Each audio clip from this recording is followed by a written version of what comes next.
Okay, how's everybody doing this morning?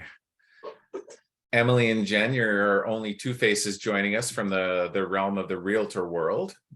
I have a guest with me today. What's that? I said, I have a guest with me today. Oh, hey, Tom, how you doing? Good. Good. Jumping in. Nice. Do we want to maybe have a little round the table here? I want to talk a little bit more about some tenancies and stuff like that. We're gonna review and discuss tenancies a lot on a fairly regular basis, and there's always something new coming up around tenancy agreements, and in Victoria proper in particular, I know the tenancy rate is right around 60% of the entire population. So it is something that we are going to have to navigate and deal with on a regular basis. And every time something new and interesting comes up, it provides for a good opportunity to learn something from, and something else to keep an eye out for, and make sure we have some discussions, particularly when we're dealing with sellers of tenant occupied properties. Jen, is there anything you want to kind of touch on, say hello really quick, tell us a little bit how your week has been? My week has actually been really awesome. I listed a house or a half duplex Tuesday evening. So I'm just going to work this morning on getting you all of that paperwork uploaded. Nice. Photos done today on a house in the properties. Hopefully have that one live on Saturday. Talking about tenancy though. Carrie, the lady's name that you gave me in Joffrey, yeah. She is going to list my client's property, yeah, which has tenants in it. Yeah. Their lease is till December 31st. There's no real way of breaking that without paying them out, hey? It would be a mutual agreement to end tenancy. So it would be a negotiation if they're willing to negotiate. Okay, and then the people who buy it, is that between them and the tenants, or my people and the tenants? That is going to depend on the people who buy it. So, with a lease in place, and making sure that it's a lease, not a month-to-month type tenancy, making sure that there is actually a lease in place. With that lease in place, the tenant is under no obligation to go anywhere until that lease expires.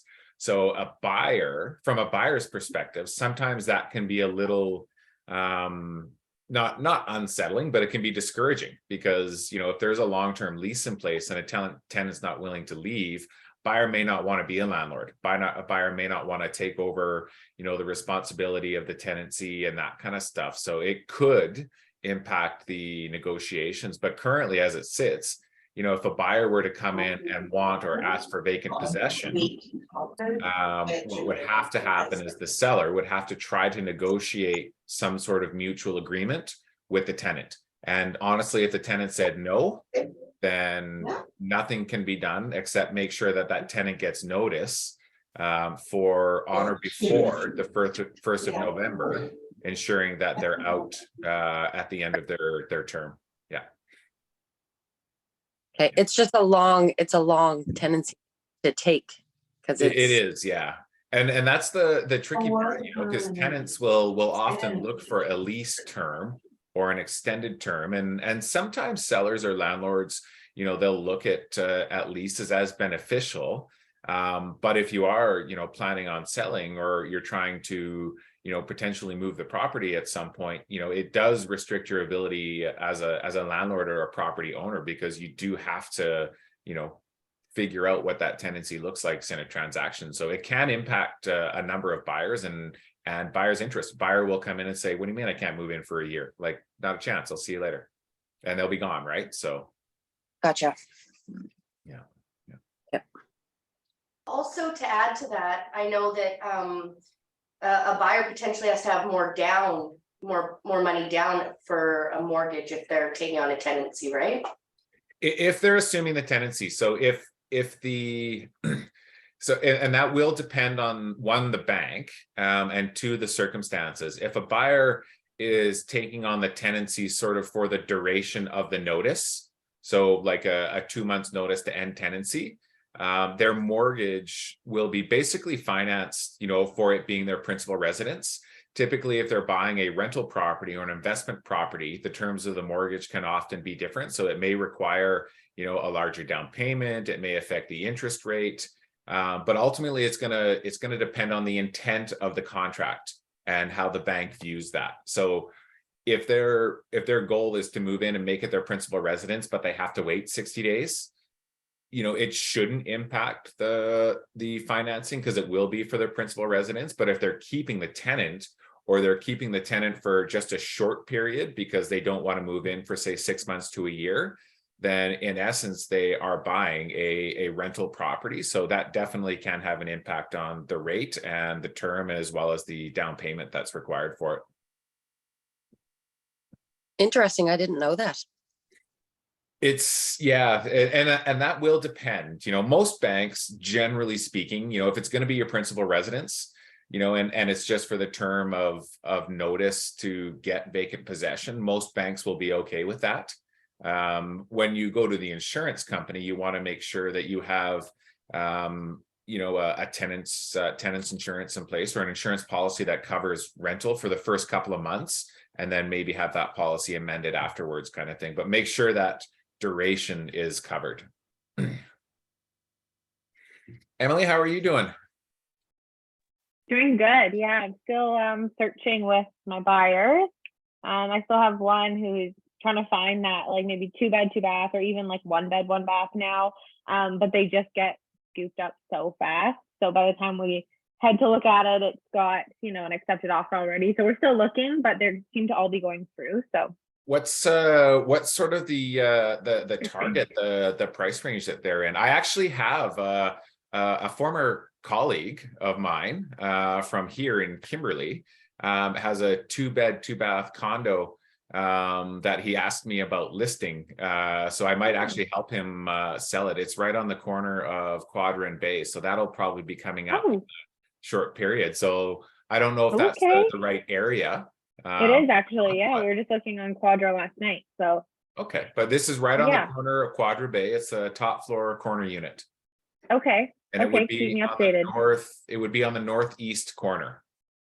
Okay, that'd be great. Yeah, keep me updated.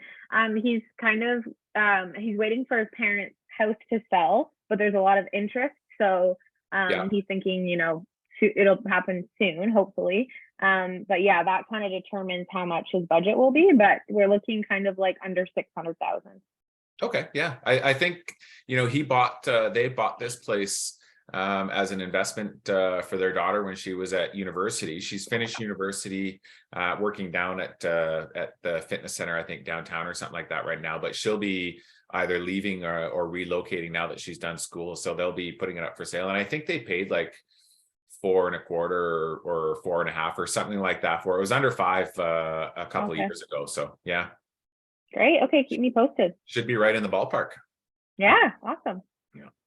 Maybe do some research on that building, and float it out there as potential for your client, saying, this potentially will be coming up, and then you can kind of stay active and give them a little olive branch or a little something to kind of ponder and nibble on. Yeah. Yeah, sounds good. Thank you. You bet. Yeah. Jiva, how are you doing this morning? Oh, I'm good. Really good. Working away at the home office? Yeah, it was just pouring rain when I took the kids to school, and now it's coffee and then to work. You bet. Nice. Yeah. Have you had a pretty active week at all, or how are you finding things? Oh geez. Last week I got 3 accepted offers last week. Nice, buddy. And I had also had 2 subject removals that went through. Yeah, it's getting really busy. I have like just March here coming up. I've got 3 more scheduled people that are going to be quick buyers. And then April is the time when all the East Coast people are coming. So I have no idea how many there's going to be, but I'm thinking they're probably all going to come at the same time. So I'll have to be. And are these people that you have in your pipeline kind of thing that you've been? Yeah. Fantastic. Good for you, bud. Yeah, those are people that have, some of them have been here and I've taken them out. They're just kind of getting ready to sell their houses. So Yeah. I'm thinking nice weather hits, they're probably going to start fixing up their places and getting rid of them. And yeah, I'm afraid they're all going to come at once, but I'm hoping they kind of come a little bit spread out. Yeah, it's just not the way real estate works. I know. It's going to be all You at know once. what, you gotta, as like being relatively young and relatively new in the business, one of the most important things that you can do, right now is when your clients are there and your clients are ready, just, put your head down and go to work, and you get that sort of little kitty built up, and you get that, little buffer sort of in your bank account that helps your business operations. And, you'll find relatively quickly when you get to that point where you have a week or so, put your feet up and relax, because you're not the one that's really at this stage in your careers. You're not the one that really dictates when you're going to work. Yeah. You guys want to work as much as possible, as often as possible right now, and you want to meet as many people as you can right now. But this is all really just setting it up so that you'll be able to sort of manage and navigate your own schedule once you have that sort of operating fund worked out, and your finances and stuff like that are rolling really smooth. So yeah, good for you. Keep it up. Awesome. Thanks. Yeah. Yeah. Justin, how are you this morning, buddy?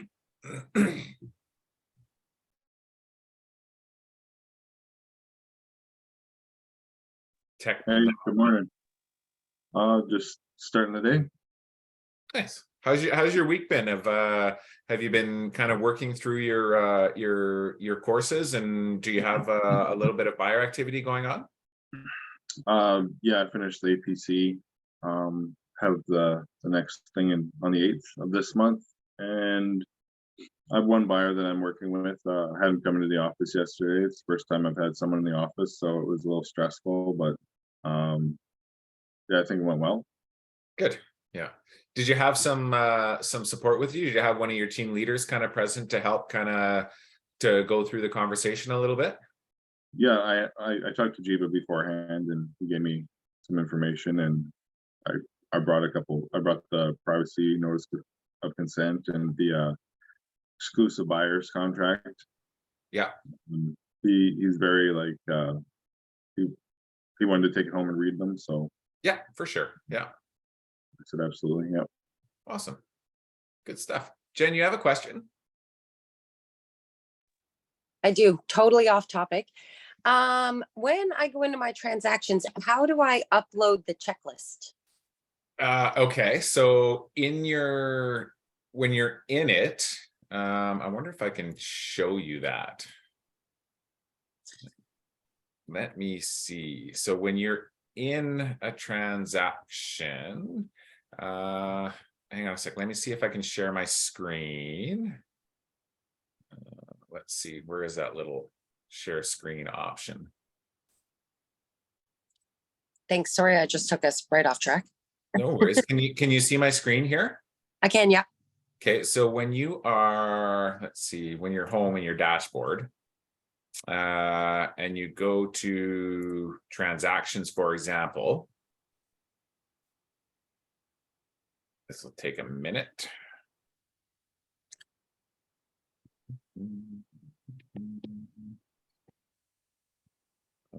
I don't know which one this one is, but if you just essentially go into the transaction, you see right down here on the right side where your wizard is.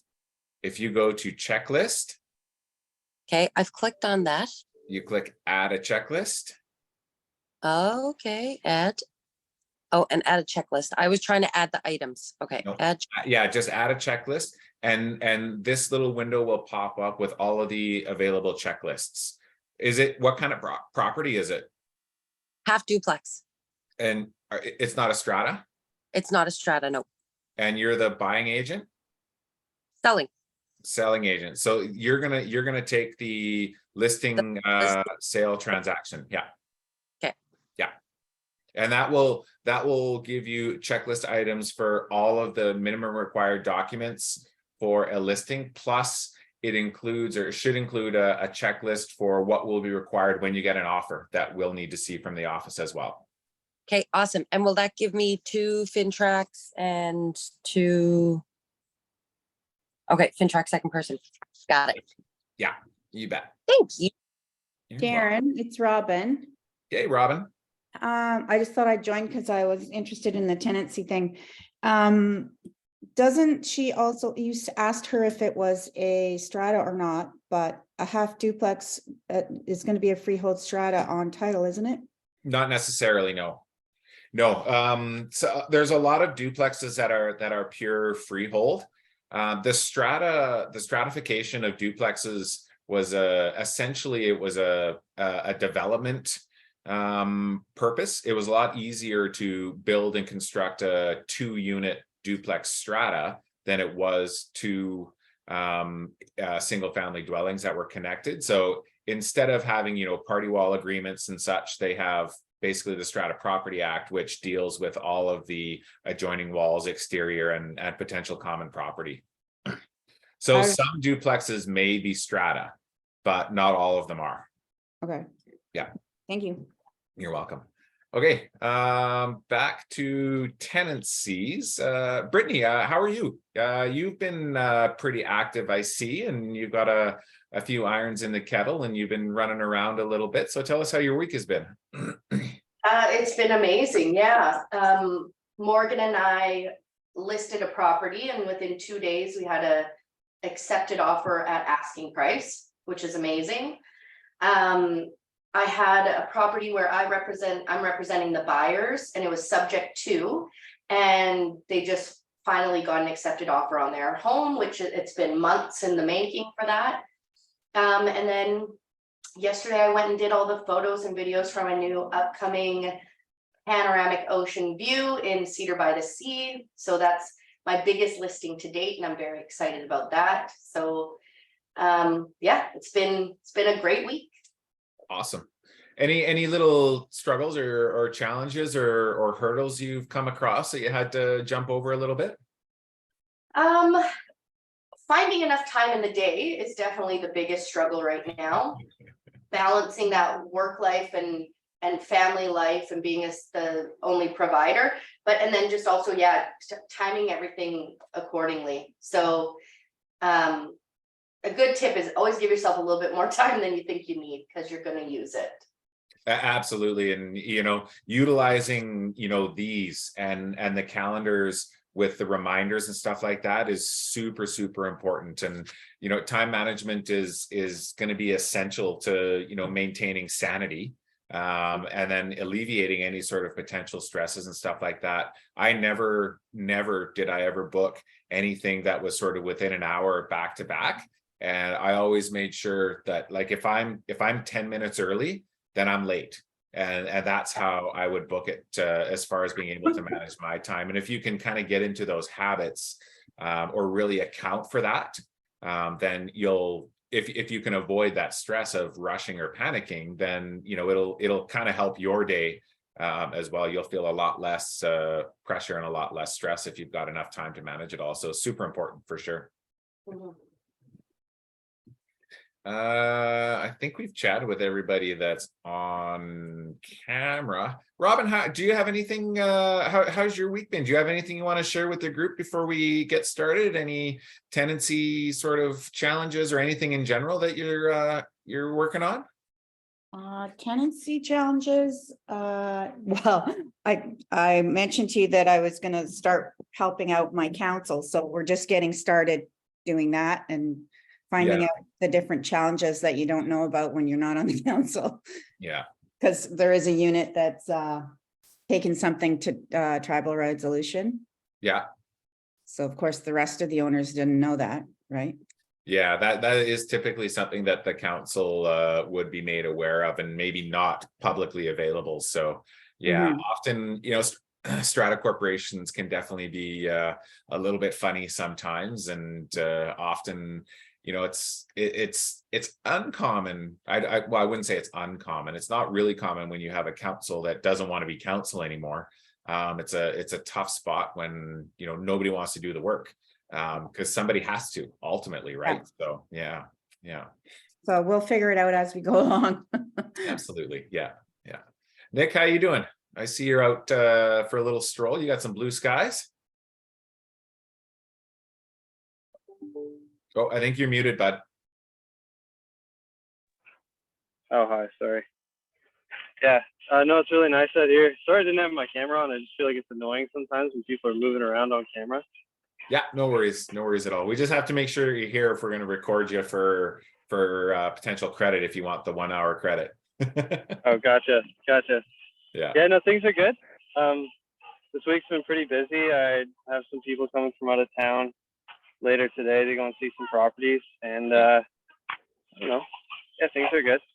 Good. Awesome.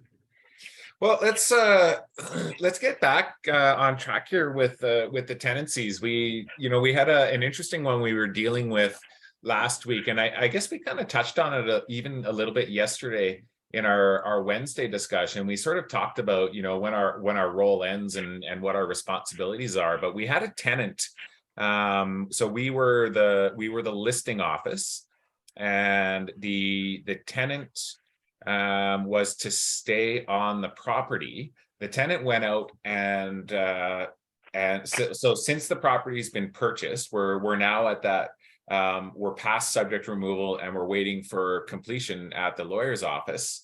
Without consent or knowledge of the seller / landlord, the tenant went out and brought a dog home. This raised some concerns for the buyers, obviously, because they had a tenancy agreement, which they reviewed as part of their due diligence, which is very typical. But the tenancy agreement did not contemplate, permit, or even account for any sort of pets being on the property. There were no pets permitted under the tenancy agreement.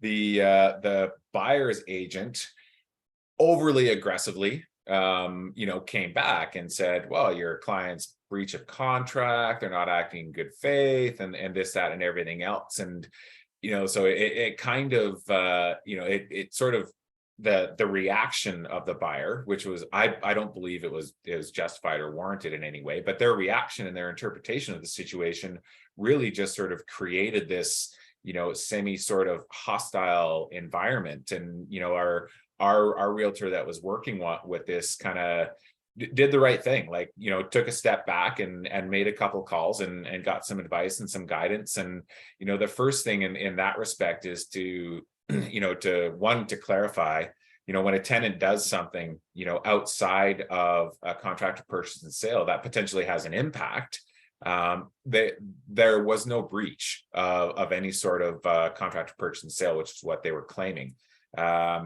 The challenge here, obviously, with the tenant is that they've put the seller in a compromising position, and that issue actually creates a residential tenancy issue. It does not relieve the buyer from completing the transaction based on the terms of the CPS, but it does make it complicated because the buyer is still contracted to complete. The seller is contracted to complete basically with the terms of the residential tenancy agreement, although the tenant breached that. So the challenge is, can we get the seller to deal with this issue prior to the property conveying to the buyer, whereby ultimately the buyer would become the new landlord and inherit this sort of situation and this sort of challenge. So I think the key takeaway there, and of course, the realtors were getting phone calls back and forth and this is not really a contract issue and so on and so forth. Is it really something that we have to deal with? And of course, in the end, it is. Where we have to see this contract. Our job isn't done when the contract and all the paperwork is complete. Our job is done when we have successfully managed completion and everybody is happy in the end. So, the goal here and the challenge here, I guess in particular, when you're working with a seller who is selling a tenant occupied property or acting as a landlord, oftentimes you won't find tenancy agreements, but when you do have one, make sure you get a copy of it and make sure, all of the terms in the tenancy agreement that you're working with are in line with how the tenancy is actually progressing. Make sure that the tenancy, the terms of the tenancy haven't changed, and not necessarily changed knowingly. But sometimes, sometimes the situation can just change without the paperwork changing, and we have to make sure that whatever the situation is reflected in the tenancy agreement, or if it's different, or there's a material difference, we have to rectify that difference. What we ended up doing here basically is having the seller negotiate with the tenant, saying, look, you have to get rid of the dog. You did not have consent to bring the dog in. The buyer actually wanted some money off the contract, and then they wanted the seller to go. They were willing to keep the dog, but the seller was going to have to build fences and build gates and build all this other stuff to contain like a little area for the dog to remain on the property. So it was a significant expense that the buyer was looking for from the seller, which was unjustified and not really sort of enforceable as far as the contract goes on any level that we could see or determine. So it's really important. And even from a buyer's perspective, if you are inheriting a tenancy or you're assuming a tenancy agreement, make sure you have a copy, or make sure you have a term or a clause written into your contract of purchase and sale whereby you get a copy of it, and don't just get it and forward it along to your client. Get it, read it, and if there are any red flags or anything you have questions about, make sure you get clarity with the listing realtor or the seller, so you know exactly what you're getting into. There's key pieces of information obviously in a residential tenancy agreement, and that will include rules around pets. It will include, potential rules around parking, potential rules around who's responsible for garbage bins. It'll include basic information on, what type of deposit was paid, how much rent is supposed to be paid, when the last rental increase was given, so that you can mathematically sort of figure out when you can, as a buyer, can impose or apply another rental increase, which I think is something that's really important for buyers to stay on top of, and landlords especially. Landlords are historically not great at staying on top of the incremental increases that are allowed in British Columbia. But I think from a landlord's perspective and from a listing agent perspective, make sure your landlord's on top of that. Because if you let that go, because we are so highly regulated as to the rental increases we can provide, if you don't capitalize on those allowable minimal increases every year, then you're devaluing your investment and you're devaluing the market value of your property. What's the percentage right now, Darren? 2%.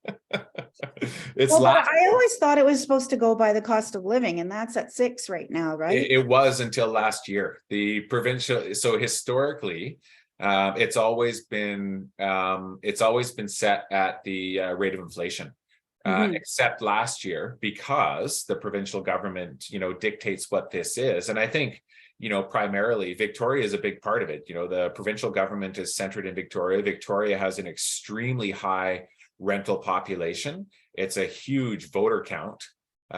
So last year it was in September that the provincial government had announced a potential rental increase. I believe it was in the 5 to 5.5% range, because I send out my notices to my tenants. They're all aligned for October 1st to get notice for rental increases on January 1st. So that's another thing. If you're giving notice of an increase, you have to give enough notice of that increase. So it's 3 months. So I give my tenants notice by the end of September or the first day of October that January 1, their rent is going up. So I had my notices prepared in September for the 5.5% increase, because that's what they were talking about on the news. And then come the beginning of October, or the end of September, beginning of October, the provincial government came out and said, we're not doing that. We're capping it at 2%, and that's all you get. So the provincial government has essentially devalued my investments. Yeah. Because all of my insurance and all of my utilities and all of my property taxes have gone up, and 2% doesn't cover that. So yeah.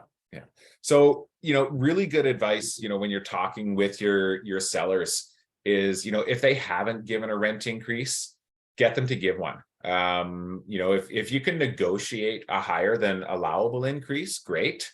If not, then impose the minimum. you have to, as a seller and make sure that you keep up to date on that, because it will affect the value of your property. It's a really tough situation to be in, and trying to recuperate those incremental losses when you've never given an increase is really, really, really tough. And when you get a tenant, that all of a sudden 2 or 3 years down the road has an amazing deal on rent, then it's a tougher situation to navigate through, because it's a really tough place for somebody to go. We know, the market supply and the availability of housing is a really, really tough one. And because of the high, not dollar rate, but the high occupancy rates in Victoria for tenants, it's a very, very, very tough market. And right away, we're almost sure to be putting ourselves in a position where we're going to have to stick handle some problems and some challenges. And the key, I think, when we're potentially listing a property, is give the tenant a lot of notice. Make sure you have the seller reach out, or you reach out if you're going to be dealing directly with the tenant communications, as far as communication and stuff. Get your preferred communication methods in writing with the tenant. Get consent, obviously, to take photographs of their property. Get consent to communicate with them by text and by email, and have them sign and acknowledge that that's an okay way to communicate. Because if you don't, and if there is a problem, how you have communicated with them will be looked at in a dispute. And if you're at the residential tenancy office in a dispute, and they're looking at the residential tenancy agreement, and it says communications are going to be in writing, and all of your communications are text and phone calls, you essentially have no communications with them whatsoever, as far as the residential tenancy office is concerned, as far as delivering proper notice. Is there a checklist for that for tenants? Advising tenants? We have one, actually. Yeah, I did send one out a little while back. I'll check on our Google Drive.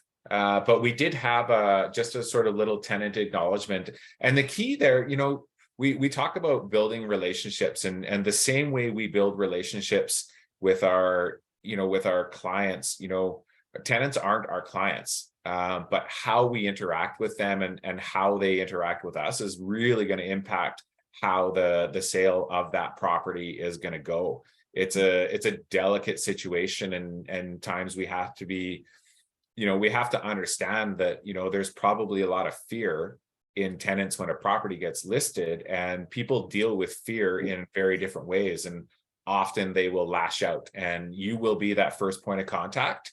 So you're going to be the one taking the brunt of it. And, in the end, that's why your seller hires you, because they don't want to deal with that crap, right? That's why we get paid to deal with that sort of nonsense. If there's a property management company, then you can get them involved too. But ultimately, this is just one more thing that, we're doing because our client doesn't want to do it themselves. Mm-hmm. But in the case of the tenant with the dog and the seller, it's still the seller's tenant at this moment. And Yeah. So why would they allow them to bring a dog in when it already states they can't? They didn't.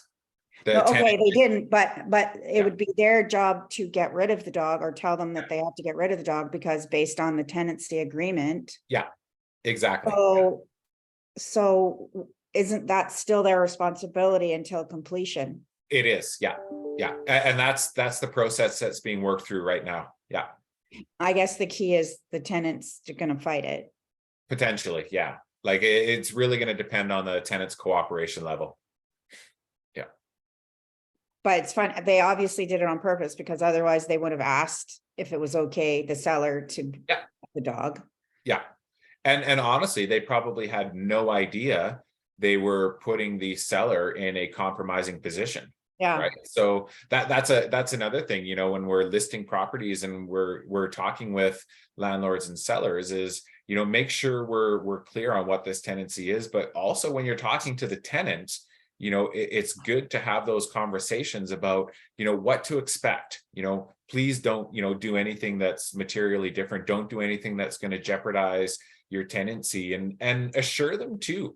Often, it's not all the time, but often, there's a good chance that a tenant will be allowed to stay in the property. You know, and having that conversation, giving them a little bit of, you know, an olive branch that, you know, there is potential here, you could stay. Like, it's not guaranteed, but let's not necessarily assume the worst.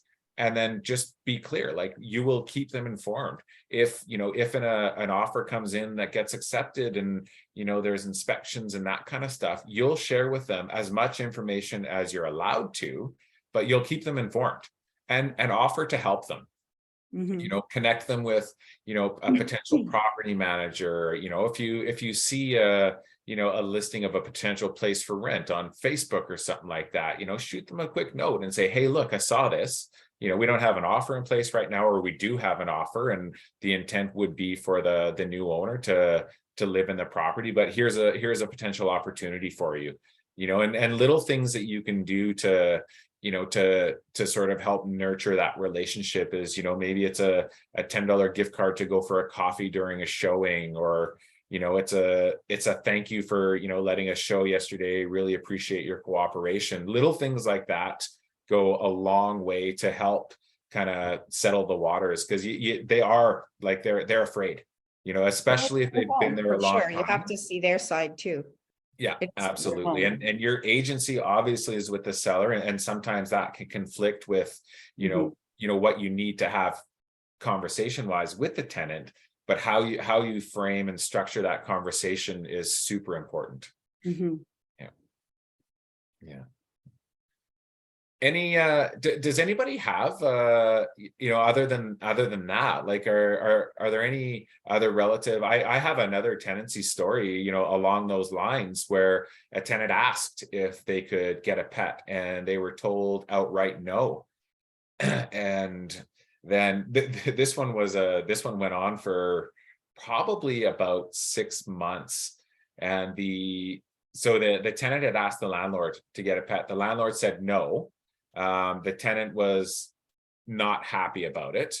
And the landlord had given the tenant some good reasons. The apartment, it was a 1980s build apartment. Their particular apartment was over top of a commercial space. It was an aesthetic studio. So, you know, there were people coming in and out, they were getting their nails done, and, you know, facials and massages and eyebrows and all that kind of stuff on a regular basis. And, you know, I guess the noise transfer barrier between the commercial space and the apartment wasn't the greatest.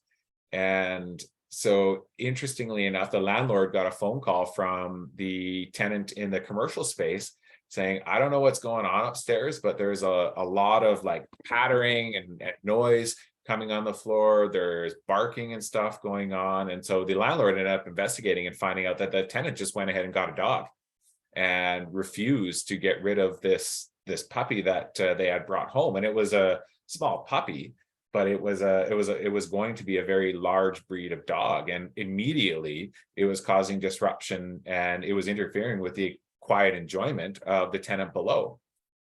The landlord served notice to remove the dog, and if they didn't, then they would be served notice. So they served notice to remove the dog.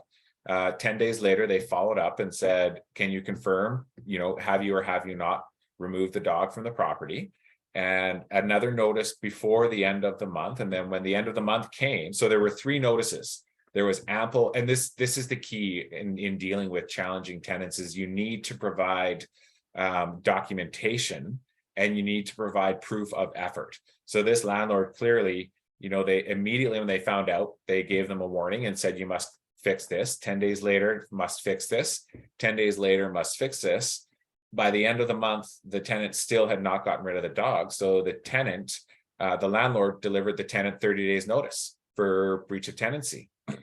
The tenant ended up filing a dispute with the residential tenancy branch, and they got a notice to appear in 60 days, I think it was. I think the notice was delivered in November for December possession or something like that. And the hearing ended up being on the 30th of January, if I remember it correctly.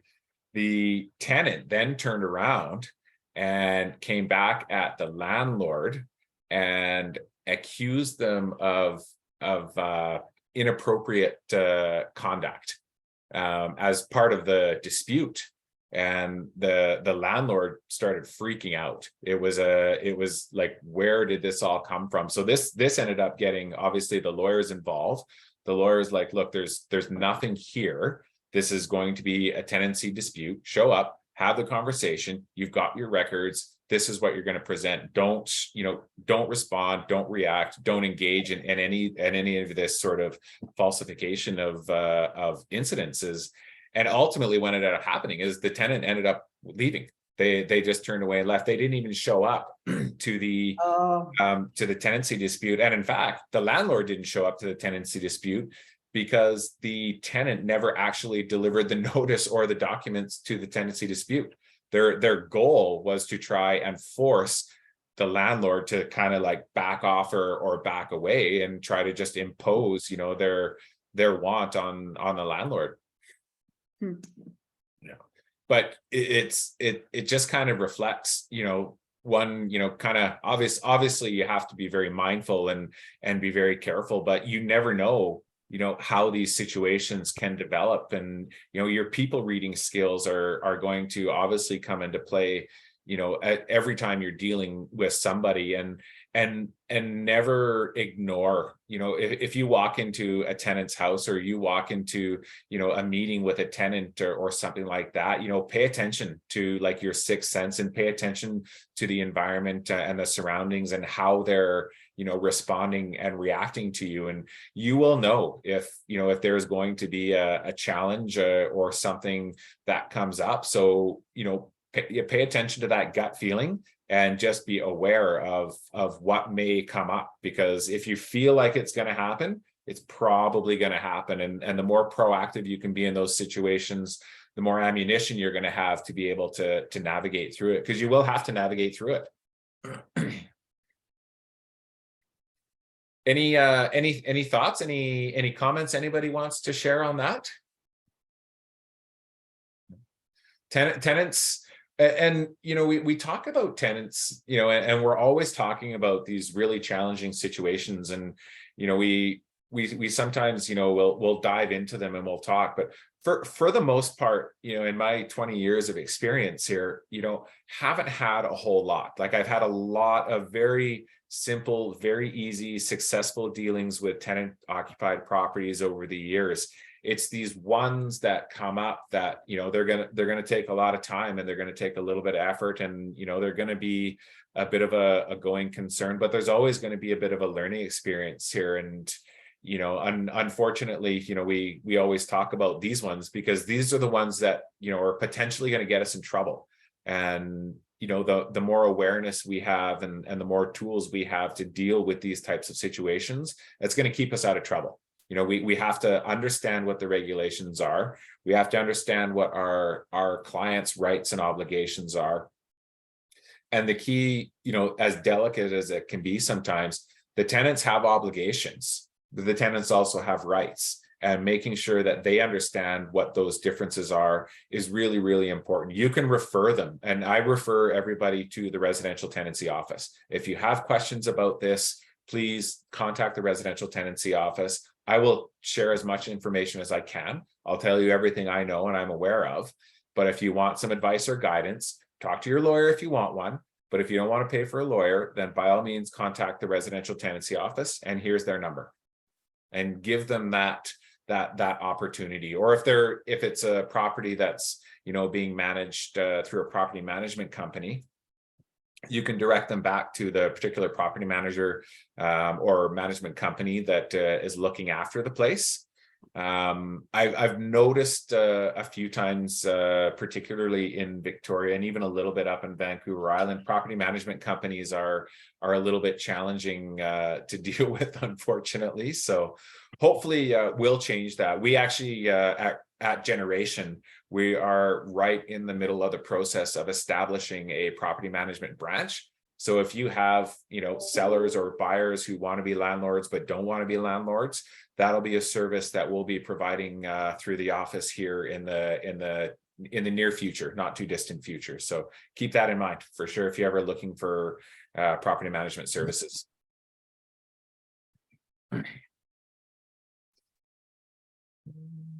Nobody has anything to share. Hey, this is where you guys need to speak up and talk and kind of chime in on the conversation. Don't be shy. Hey, Darren, I have a question actually. Yeah, Nick. So when you're dealing with a property that is tenanted, how does that affect the price that you're going to be potentially listing it at? If it's got a tenant in there on a lease or something like that. Yeah, you know, the rent, the amount they're getting in rent can have a significant impact on the price.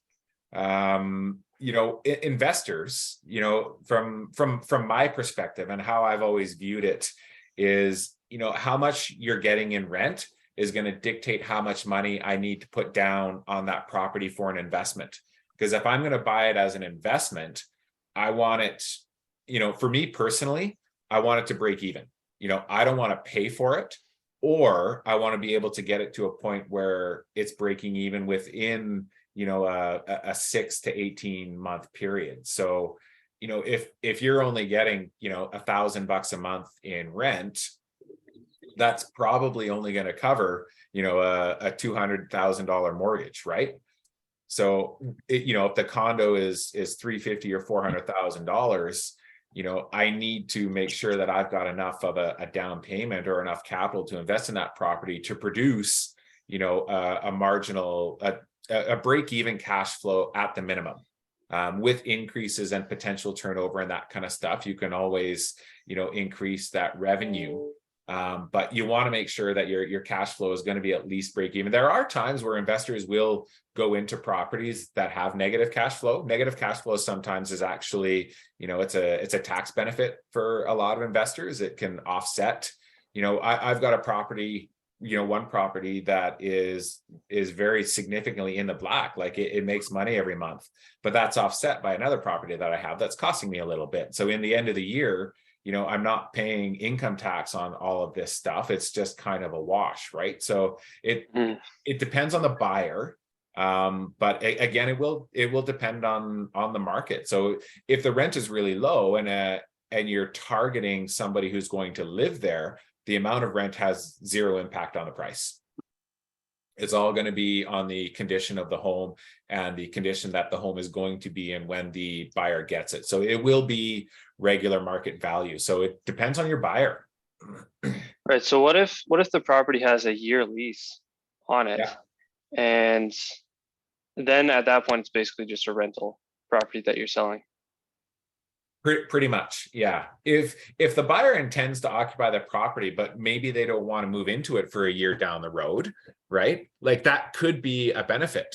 You know, the buyer could purchase the property, but you know, the costs of that property are going to be offset. So, you know, your conversation with your buyer is, you know, this is the value of the property. It is what it is. I mean, it's sure the rent isn't great, but on the other hand, while you're holding it before you move in, you know, this guy's going to be kicking in, you know, $1,000 a month to help cover the cost of insurance and all that other kind of stuff. So you're not going to carry the full burden of the cost waiting to, you know, before you're ready to move into it. Right. And then if you're working with a seller and you're trying to decide what you should put the property on the market for, I guess you just have to decide if you're going to try and market it to investors or someone who wants to live there. Yeah, and honestly, you're going to market at its highest and best value. You know, you know, from an investment standpoint, you know, if the rent is below market value in rent, you know, there's some latent value there. There's potential, you know, with tenant turnover to increase the cash flow from that given property, and that's something that an investor will consider. But it's really going to depend on what the intent of the buyer is. From a seller's perspective, you want to market it at its highest and best potential value. Right.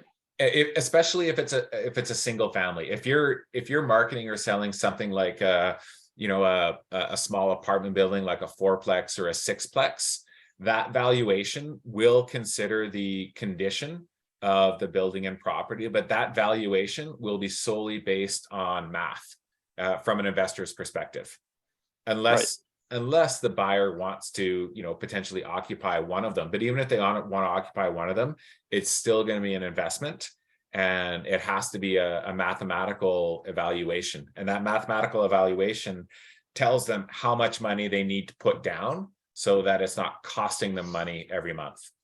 And then that's, you know, they'll calculate a capitalization rate, and we're probably a little bit short on time to get into that. But I think, you know, that's something that we, you know, on one of these groups can touch on, is really sort of figuring out what a rough capitalization rate is going to be for a potential investor. Because somebody, you know, if you list a revenue producing property, you know, with a list price of whatever what it is, an investor looking at it, the first thing they're going to ask for is an income and expense statement, and they're going to want to know what the cap rate is.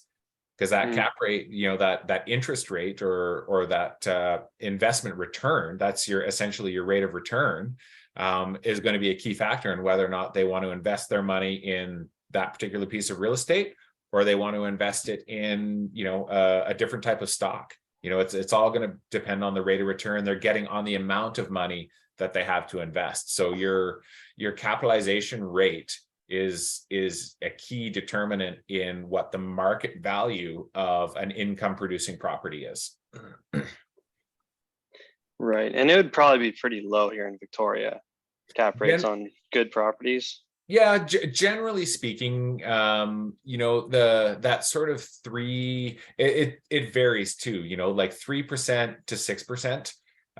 You know, if you can get something in that 5 to 6% cap range, then you're doing really well on an investment. If you're at 3%, you know, maybe it's something that somebody's willing to take on and, you know, as an investment and nurture that investment, because they see some latent value, which is it's obvious value, but latent. And when I say latent value, that's unrealized value. So you can see that the value is potentially there, but you need to do some work to get it there. But that work is manageable and it's reasonable.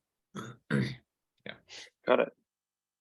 We can talk more about that, and I can share, you know, a couple of spreadsheets, you know, as far as being able to calculate, you know, what cap rates are and that kind of stuff. And we'll get into that another time, because that's definitely a topic that we can spend a lot of time on, you know, well over an hour going through all the math and trying to make sense of all that. But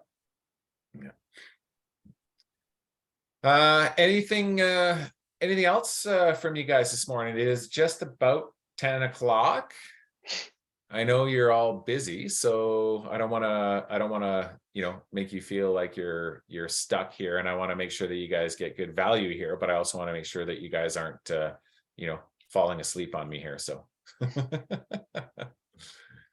if nothing else, I've got to jump on the phone here with one of your colleagues to help them through a contract that they're writing. So I, again, always, you know, appreciate your time and participation, and we will see. I'll be heading back down to Victoria tomorrow, so I'll see you around this weekend.